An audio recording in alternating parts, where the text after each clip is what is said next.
Bienvenidos and welcome back to Puro Pinche Gol, the podcast where we discuss all things USMNT y la selección mexicana. My name is Adrian. Joining me once again, my co-host Tocayo, Adrian. Adrian, what's good, brother? How are you, man? Hey, how's it going, dude? Not too bad, not too bad. There's Tuesday over here. Still kind of sad that Liga MX regular season is over, but excited for what's to come on the Nations League. Yeah, if you haven't checked out our most recent episode, check it out. Liga MX Jornada 16 and 17 recap of the final two jornadas of the regular season before we start playoffs for Liga MX. So interesting times, but we're here to talk about the USMNT, specifically their Nations League matches against Jamaica here. As we know, they're going to be playing the first leg of the quarterfinal on Thursday, November 14th in Jamaica. And then they will be playing in St. Louis on Monday, November 18th as the second leg of that quarterfinal. So, yeah, USMNT, Jamaica, playing their passage to the semifinal of the CONCACAF Nations League, a tournament the USMNT is hoping to win 4 times in a row here. But refresher here, for those of you who do not know the call-ups for the USMNT. Adrian, why don't you go through those for us?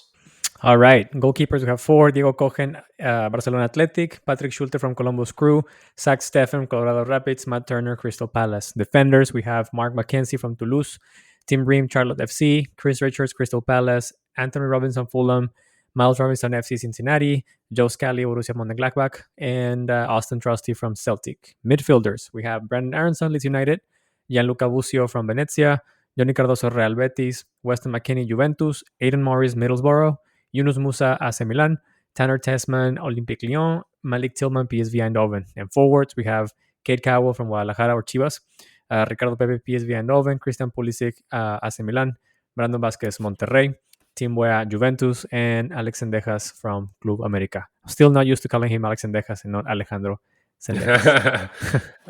But as you guys noticed there, as Adrian was reading off those call-ups, that lineup, a lot of missing pieces, a lot of missing integral parts of that Yep. USMNT starting 11 for sure. Gio Reyna, Tejino Dest, we have Tyler Adams, not part of it, right? Balogun, Hajiwright, a lot of missing players. But the caliber of this coach, the caliber of the difference between the USMNT should be enough, or has to be enough, or better be enough to win these two matches, right? Otherwise, Yeah. we're talking serious problems here. But let's do a kind of a potential lineup, at least for the first match here. Goalkeeper Matt Turner, defender. I think he plays with a similar formation 4-3-3 that we've been seeing. Scally, Ream, Richards, and Jedi Robinson in the midfield. Tillman, Musa, and McKennie. And up top, we see Pepe finally get his chance without really any competition up there, the number 9 spot this window. And on the left and right side, respectively, Pulisic and Tim Wea. So I believe, Adrian, that this has to be a must-win, right? Obviously, for Pochettino, he has to win. There's been a poor year for the USMNT all around. Copa America, poor showings, losing to Mexico a couple months ago, 2-0 away. And these matches are critical building blocks for Pochettino going forward.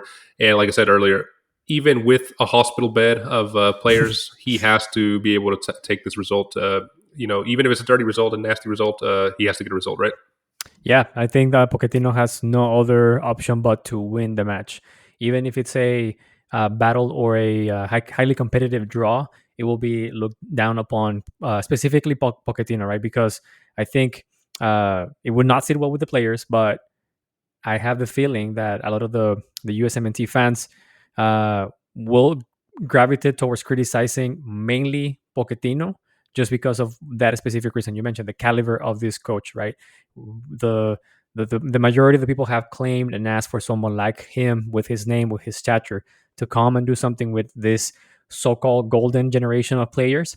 And so it's only a pressure cooker for not only for Pulisic, McKennie, and all those leaders and on the team, but also for Pochettino, who has no time to lose to find the starting 11 and also make a mark for the USMNT on the Nations League. I agree with you that he has no time to lose to kind of get started, make his mark, find his starting 11, even though it's difficult with his hospital. But I do disagree with you, Adrian, here about the majority of the fans blaming Pochettino if the results don't go their way. I think Pochettino is still in the honeymoon stage. I think a lot of people are still super hyped, super pumped, happy to have him. I think if they lose here, get knocked out, all blame or most of the blame will be on the players. Players that have played together for 6 or 7 years now, players that have played this formation for 6 or 7 years now, 4-3-3. We saw that under Greg Berhalter a lot before. I really think it'll be we're superior to them in position by position. How are we losing? You have a good manager now. It has to be the players. I think that's going to be the mentality, and people are going to realize that this pool of players maybe isn't as good as they have thought, and this could be a big slap in the face. We'll get to predictions later. I don't think that's going to happen. I think Pochettino's going to pull this through, He should. but yeah, he should. But I definitely think I think Pochettino will get some blame out of him. But I think most fans will blame the players. Public enemy number one's Triple G. Now he's gone. They left Pochettino. Who's left to blame? The players. Mhm. But possible players to watch in this match. We know from previous recent years, Jamaica has made CONCACAF more competitive against Mexico and USA and Canada. They Mhm. always seem to play to draws or almost getting big results against these teams, almost winning. Not quite there yet, but we know that they're making life harder as the years go Yes. by, right?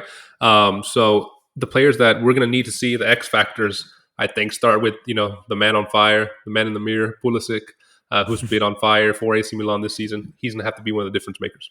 Yeah, this is yet again, another opportunity for him to establish himself as the Captain America that we all want to see. For him to come over here on this side of the pond and show everyone that his form at AC Milan is just not a fluke. That he can outshine and outperform anyone on the pitch on this side of the world, and also to pretty much motivate the rest of the team to perform at his level. Right. This is yet another important match, even if it's against Jamaica or even if it's in just in the Nations League, right? You don't have a lot of statement matches for until the next 2026 World Cup, and this could be one of those opportunities for him to show grit and let everyone know that, hey, we need to step it up.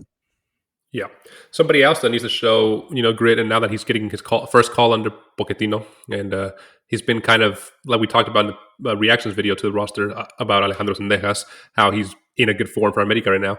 Tim Weah is in a good form recently for Juventus. I think he's got 2 goals and an assist in the most recent 3 or 4 matches. So he's coming into this camp, in good form. Finally going to be playing for the new manager, and I think that adds, like we discussed in the preview episode, another factor for an outlet for the USMNT going forward.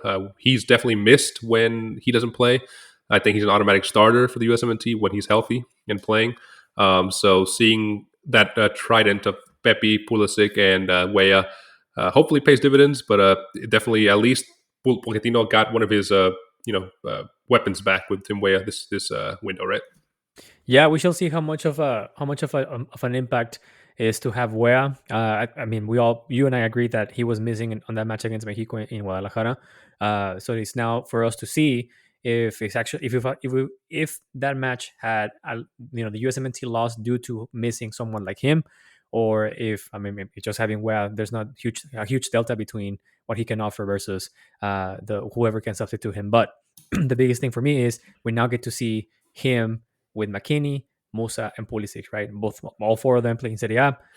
Each one of them play on either Juventus or AC Milan. So I think this is a good exercise again, not only for Pulisic, to show how much he has improved over the last couple of 6 months. Yep.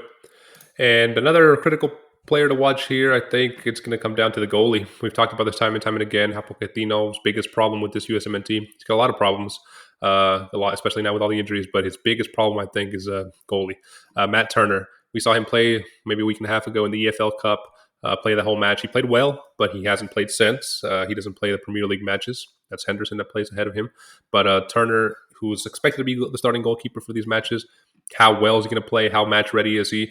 And he's definitely going to be one to watch there in the back, as well as the 2 center backs. Does he start with Reem and Richards coming back to this camp, first time under Pochettino, or does he stick to the 2 center backs that lost against Mexico, Miles Robinson and Tim Ream, or does he go with somebody like Mark McKenzie, right? So those 3 in the back, the 2 center backs and the goalie, definitely ones to watch.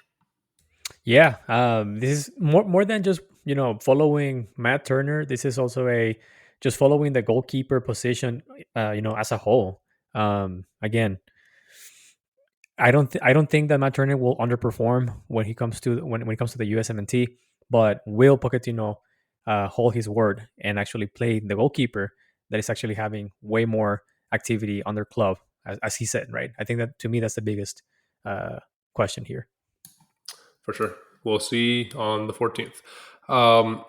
Head to head, how does USMNT stand up against Jamaica? Last 5 matches, 3 wins for the USMNT, 2 draws. Their most recent meeting come in March 21st, 2024, with a win USMNT 3-1 in the Nations League. That's that one that was very close, if you recall. Had to take extra time for the USMNT to win that one. Before that, it was Gold Cup in June 2023, a 1-1 draw. Before that, November 2021, a 1-1 draw in the FIFA World Cup qualifying. And before that, October 2021, in the FIFA World Cup qualifying, USMNT won 2-0.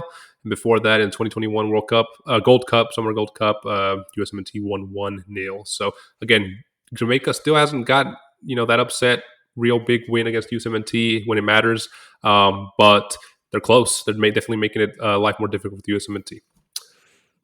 So, Adrian, if the unexpected happens, if Pochettino and the USMNT get eliminated this round, like we said, how does he have to? What changes do you think Pochettino does? Does he just completely start over from the ground up, change formation? How does he revitalize this team if that does happen? This is a very interesting question. I think that will definitely prompt him to start looking as to, hey, how can I disrupt the status quo on this team? Not only in terms of changing the formation or changing some of the training practices or camp practices that they are used to it, but also how can I bring other names into the mix to spark something, right? Because I think going back to your point where you think that even if he gets knocked out, right? That most of the blame will go to the players. Maybe that will give him, enough ground to say, you know what, I'm going to start calling up some other names that we normally don't feature here. Maybe doing something differently. I see the benefit of the USMNT, keeping, let's call it like a standard, right? Keeping a list of players that they can always rely on, having like an A, B team, C team, whatever you want to call it. But maybe this will be enough of a catalyzer for Pochettino to sit down and be like, all right, Bream is not working anymore. Joe Scally is not working anymore. Who else do I have on the roster that I can call upon, right? Whether if it's a dual national or even from MLS, this could prompt him to do that kind of disruption. I don't think he needs to start, from scratch and erasing everything that the USMNT has done so far, but definitely identify as we say in Spanish or in Mexico, la columna vertebral. So that's pretty much the building blocks of this team, spine, right? yep. The spine of the team. Choose your keeper, choose your lead center back, choose your lead midfielder, and choose your attacking player. In this case, I think it's a no-brainer. You already have Pulisic. I think you should rely on someone like McKinney or the comeback of Tyler Adams.